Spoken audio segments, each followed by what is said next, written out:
This is Terry Babineau, a longtime friend, and I'm going to be interviewing him for my assignment this day. So, Terry, number one, tell us a bit about your disability and how it became part of your life. Okay, I have muscular dystrophy, and I was born with it.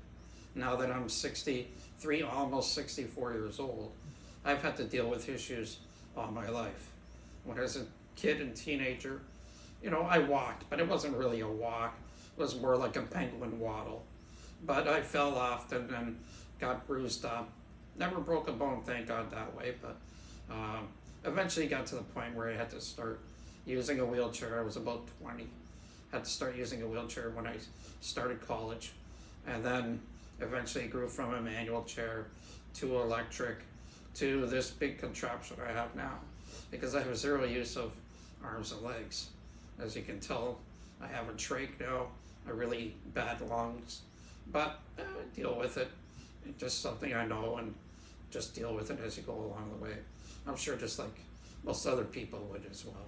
Number two, how do you feel societal attitudes or assumptions about disability have shaped your everyday experience? I know things have changed over the years. When I was young, in grade school, high school, every time I met somebody, I was like, they would always say to me, "You're the first person I knew in a wheelchair," or "You're the first disabled person I ever really talked to or hung around with." Now, I understand that there's a lot of disabled children, and trying to be put through as regular people, and that's really the single biggest change that I've seen in a lifetime. When I was young, a lot of people always thought about, well, your child's in a wheelchair, you gotta put him in an institution or things like that. And, that's just not right. I mean, the children today, even when they're nonverbal or have a problem communicating, most of them are still incredibly bright and can express themselves if you give them a chance or get to learn them enough to understand what they're trying to say. That's probably the single biggest change. Others include the government trying to force changes to building codes to allow access to buildings, for wheelchairs and people that are blind, with ramps, with braille, and that all over the place in elevators and things like that to allow people access. So those are probably the two single biggest things, which have become more the norm now, and hopefully it keeps improving over the next 20, 50 years. Question three, can you share an experience where you felt truly included or empowered in a public, educational, or professional space? Okay, I would have to say one I can think of where I really felt empowered was back in 1986. Shows how old I am. I got hired by the Ontario government at what's now known as WSIB. Before it was known as the WCB, or the Workers' Compensation Board.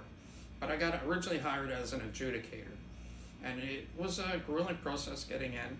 I had 4 different interviews and finally got selected because there was a large amount of people that had applied for the jobs. And so I became hired as an adjudicator. Not a position I was, did in school.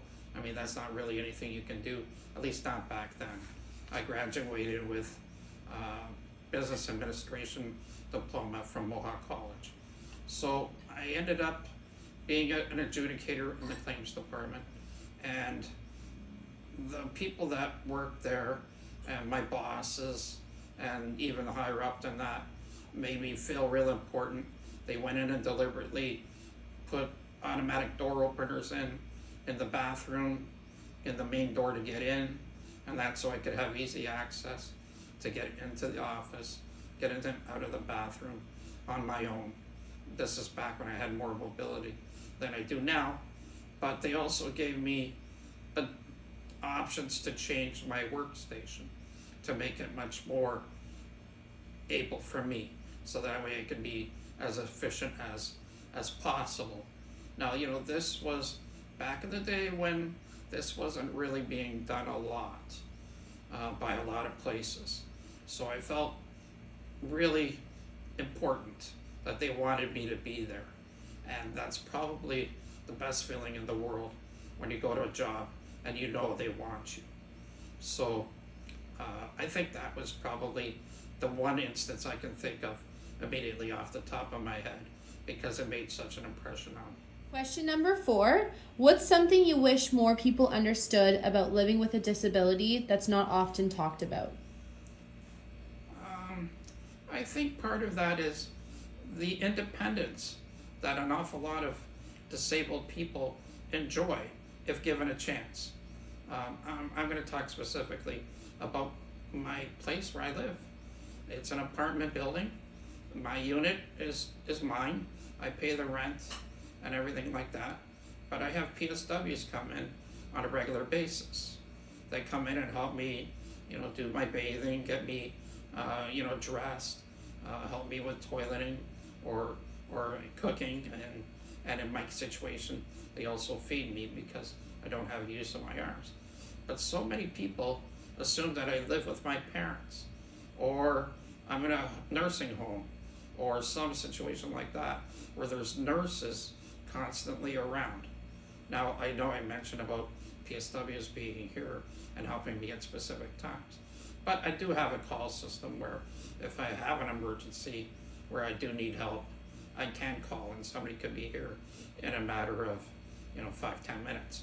But it's just the sheer independence of it. I don't have somebody living with me making sure all my needs are met. I'm able to do a lot for myself with the help of technology, which has been a big boon for a lot of disabled recently with the use of cell phones. I never grew up, we didn't have cell phones back then. Today you have Google, you can just speak to it. It does things like turn on lights and lamps and air conditioners and TVs, which I have in my apartment here. But that's the whole thing.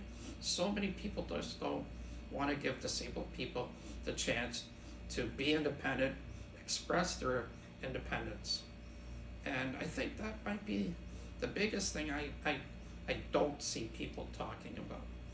I mean, there's not enough units that are for disabled, wheelchair, doors wide enough, countertops lower, those kind of things. And there needs to be more accessible units. But it's growing, it's getting better, but a lot of people just don't talk about it or understand it. Question 5.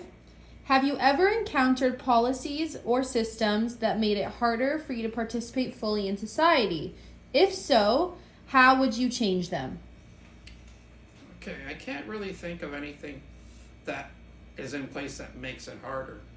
What I found hard was the lack of policies and other things to make it easier.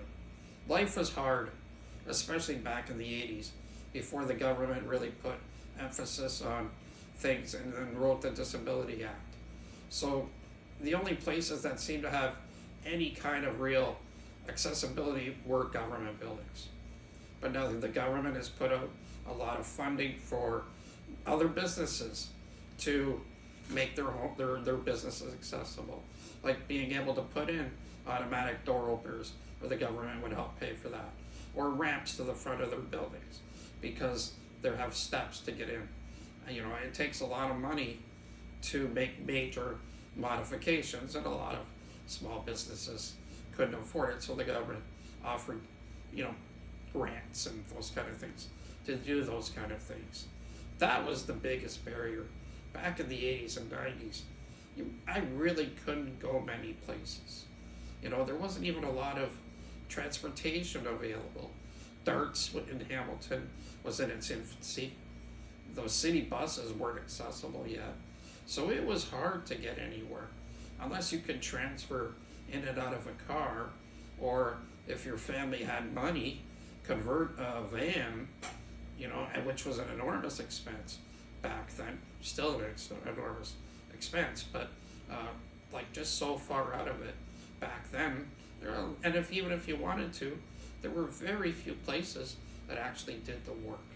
So it's only been the push of government and then getting people involved. And so now there's a lot of people out there that are trying to, specifically as a job, and even just in their own private lives, be advocates for the disabled and help try to change things even more for the better. The world is in decent shape now. It's easier to get around, but it's not perfect by any means. Getting into a house can be a real disaster. I don't go to a lot of people's houses, and I didn't even back then because they weren't accessible. You get to the front door, that was it. You'd have to, have everybody come out on the front porch or go in the backyard and hang out. Hopefully it didn't rain. And that was the biggest problem. More and more homes now have accessibility, maybe a small ramp in the back, or maybe they have a friend that's disabled where they built a portable ramp where they would just bring it out and get them into the house. But you have to make sure doorways are wide enough to allow accessibility, and to think about designing for accessibility for disabilities of all kinds when you're first starting to design and build a property. And that's been the biggest issues back then. Getting better now, still a long way to go in my opinion. Thank you so much, Terry. Yes, thank you. My pleasure.